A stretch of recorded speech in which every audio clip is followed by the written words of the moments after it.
안녕하십니까. 고수의 국어 강사 안종민입니다. 이번 시간에는 수능 특강문학 갈래복합 9번 178페이지의 김시습의 애물의라는 작품을 해설 강의하겠습니다. 먼저 작가와 제목을 살펴보겠습니다. 작가 김시습은 고려 때 문신인데요. 수능에 2번 나왔습니다. 그리고 주로 고전 시가와 고전 산문이 나왔습니다만 이 작품은 고전 수필입니다. 고전 수필은 연계가 안 되는 것이 최근의 통계입니다. 그래서 출제 가능성, 수능 출제 가능성은 20% 미만으로 보겠습니다. 제목 보겠습니다. 사랑하다, 사랑의 자의 사물이죠. 그리고 의는 뜻입니다. 그래서 이렇게 한번 의역을 해볼까요? 만물을 사랑하는 바른 뜻, 만물을 사랑하는 바른 뜻입니다. 자, 여러분 보기를 한번 보겠습니다. 쌤 보기를 보면서 여러분께 한번 질문 하나 던져볼게요. 여러분 닭고기 좋아하시나요? 그러면 돼지고기 좋아하시나요? 그 다음에 소고기 좋아하십니까? 그리고 오리고기 좋아합니까? 등등등. 선생님은 이 고기를 아주 좋아하는 편입니다. 그래서 오늘도 삼겹살을 수육으로 만들어 먹었는데요. 그런데 여러분 닭, 돼지, 소, 오리 등 가축을 여러분 실제로 잡아서 죽이거나 해체를 해본 적이 있으십니까? 아마 드물 거예요. 아마 시골에 계신 친구들은 물고기를 손질한다든지 경험이 있을지 모르지만 대부분은 우리가 정육점에 가면 또는 쿠팡에서 배달을 시키면 고기를 먹을 수 있게끔 딱 뼈까지 발라서 배달을 하죠. 자, 그런데 넓게 생각해 보면 우리 생태 중심주의 자연관 지난 시간에 살펴봤는데요. 그러면 어찌 보면 사육을 하는 거잖아요. 생태적 관점에서 우리가 일부러 얘네들을 사료를 줘서 어떻게 가둬두고 먹이를 준 다음에 결국 잡아먹죠. 심지어 닭은 계란까지, 그의 알까지 우리가 먹어버리는 거니까 동물 입장에서 또 생태 중심주의적 자연관으로 본다면 좀 끔찍한 일이라 볼 수 있습니다. 근데 어떤 측면에서는 우리 인간이 살기 위해서 어쩔 수 없이 먹어야 된다라는 관점이 있을 수 있겠죠. 그래서 우리는 앞으로 생태 중심주의적 자연관을 생각할 필요가 있겠지만 그렇다 하더라도 인본주의, 즉 인간이 근본이다라고 하는 생각을 가지는 측면도 있죠. 그래서 이 글을 충분히 동의할 수 있을 것 같습니다. 자, 그러면 마지막 2줄을 한번 읽어볼게요. 인간과 만물을 대하는 바른 이치, 이것이 제목이라고 볼 수 있습니다. 제목과 관련이 됩니다. 자, 인본주의니까 인간을 세상과 사유의 중심에 두자. 본이 근본으로 보기 때문에 만물의 근본을 인간으로 보는 겁니다. 그리고 우리를 둘러싼 만물을 주변에 두는 것이죠. 그러니까 닭, 돼지, 오리, 소를 우리 잡아먹는 것도 인간을 위해서 어쩔 수 없는 것이다 라고 보는 거죠.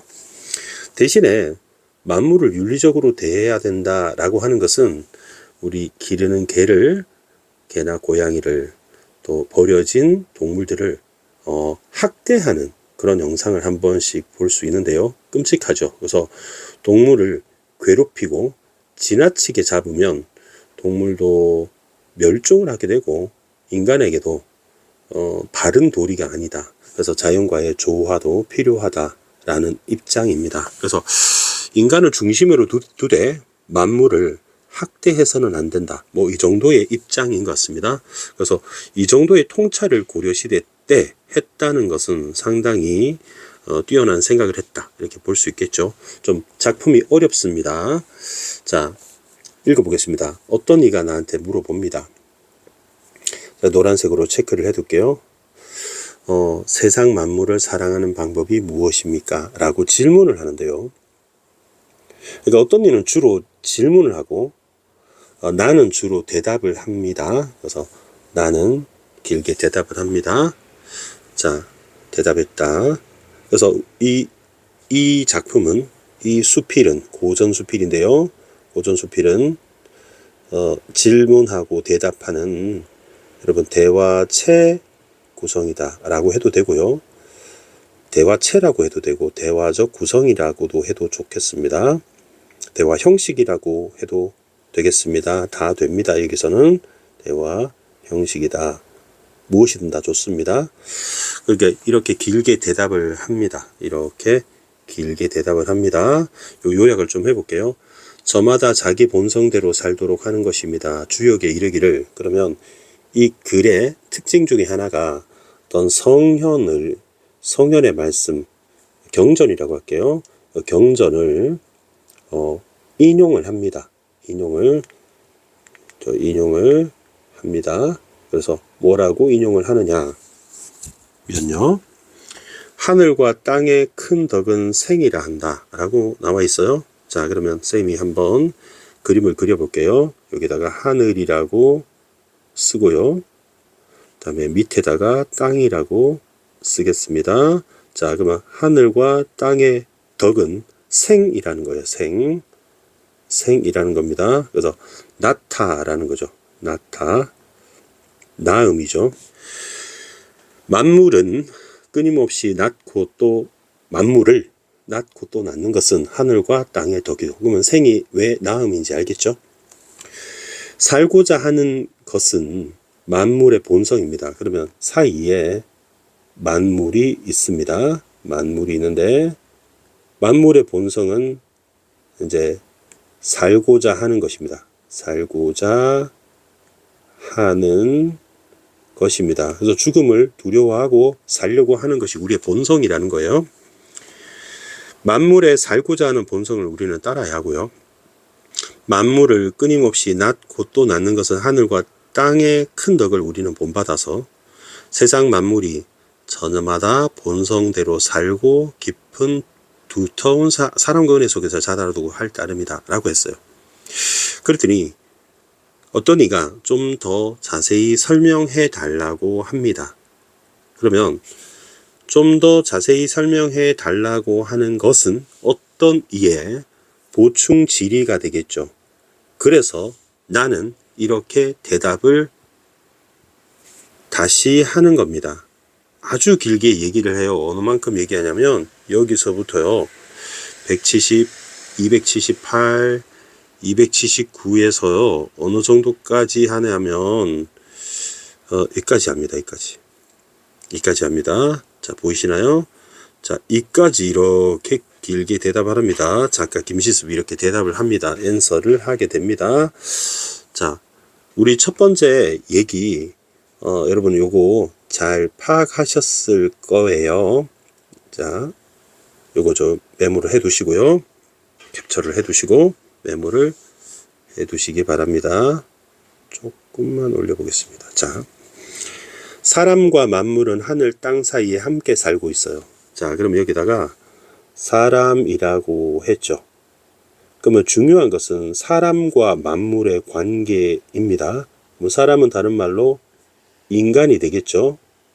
인간이죠. 그럼 하늘과 땅 사이에서 하늘과 땅이 낳은 사람과 만물은 살려고 하는 겁니다. 만물은 여러분은 그냥 동물이라 보셔도 뭐 동물이나 식물이나 이런 거 생각을 하시면 되겠습니다. 사물도 있겠죠. 돌멩이 같은 구름 같은 것들도. 인민은 내 동포요 만물은 나와 더불어 있다라는 말이 좋습니다. 이 말대로 사람은 세상의 으뜸이요 만물은 그 다음이지요 라를 통해서 여러분 좀 잘 알아두셔야 되는 게 이게 인본주의적 관점입니다. 인본주의라고만 쓰겠습니다. 인간이 근본이라는 거. 그러면 이것을 다른 말로 인간 중심주의라고 해도 되겠죠. 인간 중심주의. 주의라고 해도 인간이 1등이고 만물은 2등이다 이 얘기입니다. 그래서 보기를 통해서 우리는 이렇게 알 수가 있습니다. 그럼 차이점을 주목해서 보겠습니다. 자, 군자가 사람을 대하여서 사랑은 하되 어질게 대하지 않고 만물에 대해서는 어질게 대하되 사랑하지 않는다라고 대조가 나와 있습니다. 차이점. 그래서 사람에 대해서 만물에 대해서 어떻게 대하는지 한번 위에다 정리를 해보겠습니다. 군자는 이렇게 길게 좀 뺄게요. 사람에 대해서, 사람을 다른 말로 인간이라고 해도 되겠고요. 뒤에 보면 민이라고 나와 있습니다. 백성민자 써서. 자, 사랑을 합니다. 그런데 어질게 대하지는 않아요. 어질게 대함은 아니에요. 그리고 만물에 대해서는 또 쓰겠습니다. 군자. 이제 만물에 대해서, 요새 만물은 예를 들어서 무엇 생각하라고 했습니까? 동물, 식물에 대해서는 이제는 반대입니다. 어질게 대하는데 사랑하지는 않는다고 했어요. 그러면 사랑을 먼저 쓰겠습니다. 하고 어질게 대함은 아니다. 어질 인자의 인자가 사랑과 좀 비슷한 의미지만 구별해서 쓰고 있습니다. 그러면 이 둘의 차이를 얘기를 하고 있죠. 차이를 얘기하고 있습니다. 좀 올려서 설명을 더 하겠습니다. 여기서 어질게 대한다를 쌤이 네모칠게요. 어질게 대한다의 의미는 요것의 의미가 되겠습니다. 요것의 의미입니다. 자, 볼게요. 물고기를 잡을 때 촘촘한 그물을 쓰지 않는다. 나무를 벨 때 적당히 자란 것에만 도끼를 댄다. 그러면 작은 나무는 안 벤다. 길이가 한자는 약 30.3cm인데요. 작은 물고기는 시장에 팔 수 없다. 사냥은 하되 새끼나 알은 취하지 않는다. 그물을 쳐놓고 새가 잡혀들기를 않기를 빈다. 낚시질을 하되 그물질을 하지 않는다. 활을 쏘되 잠든 새는 쏘지 않는다. 그런 뜻입니다. 하면서 쭉 설명을 했어요. 그러면 어질게 대한다는 것의 의미는 이런 의미인 것 같습니다. 사냥이나 낚시를 할 때 너무 지나치게 욕심을 부리지 않는다. 적당히 한다. 이런 의미인 것 같습니다. 잔인하게 하지 않는다. 그죠?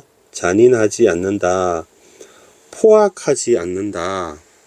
그래서 포악하게 하지 말고 이런 뜻을 가지고 있는 것 같습니다. 어질게 대한다는 그 의미입니다. 그 다음에 또 밑에서 보니까 사랑하지 않는다에다가 선생님이 이번에는 다이아몬드를 한번 표시해 볼게요. 사랑하지 않는다.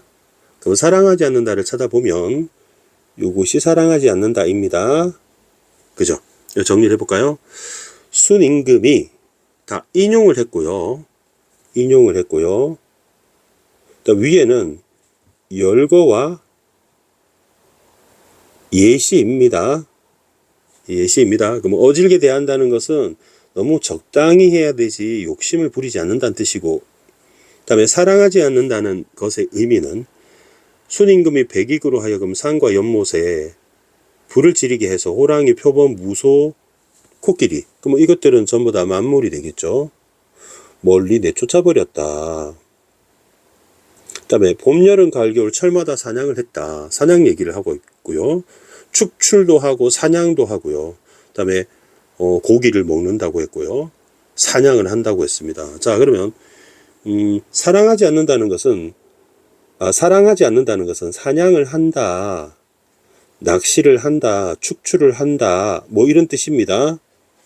그러니까 합쳐보면 사냥과 낚시를 하는 것은 인간을 위해서 하는데 너무 욕심을 부리지 말고 적당히 해야 된다는 것의 의미입니다. 이 때문에 군자가 동물을 기르는 것은, 동물은 만물의 일부분입니다. 병든 들고 병든 인민을 구제하기 위해서이고, 물고기 잡고 사냥하는 것은 잔치와 제사를 쓰기 위해서라고 했어요. 그러면 위해서라는 것이 목적이 되겠죠? 자, 그러면 결국 사냥을 하는 이유는 바로 목적이 우리 인민을 위해서, 인간을 위해서입니다. 따라서 인본주의가 되겠죠. 그러면 사람을 위해서, 인간을 위해서, 인간이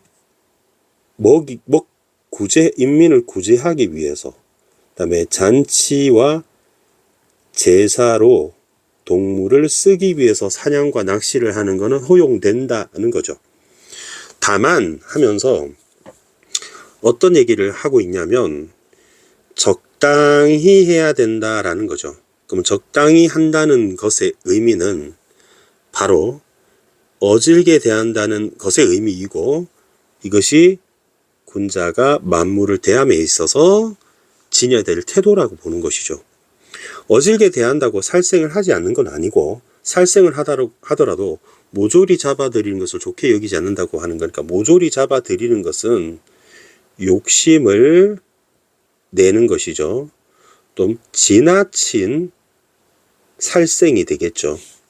100일 동안 돌아오지 않았다. 100일 동안 사냥했다는 얘기죠. 그러면 요것 역시 시경의 기록이기 때문에 인용을 했습니다. 태강이 방탕하게 사냥을 즐겼다는 것은 부정적이죠.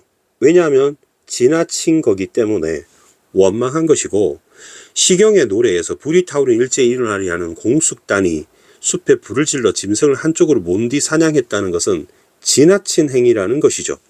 그러니 잔인하고 포악하게 살상하는 것은, 포악하게 살상을 한꺼번에 묶을게요. 포악하게 살상하는 것은 필요가 무엇 있겠습니까 하는 것은 필요가 없다, 이런 뜻이 되겠죠. 따라서 이것은 서리법이 되겠습니다.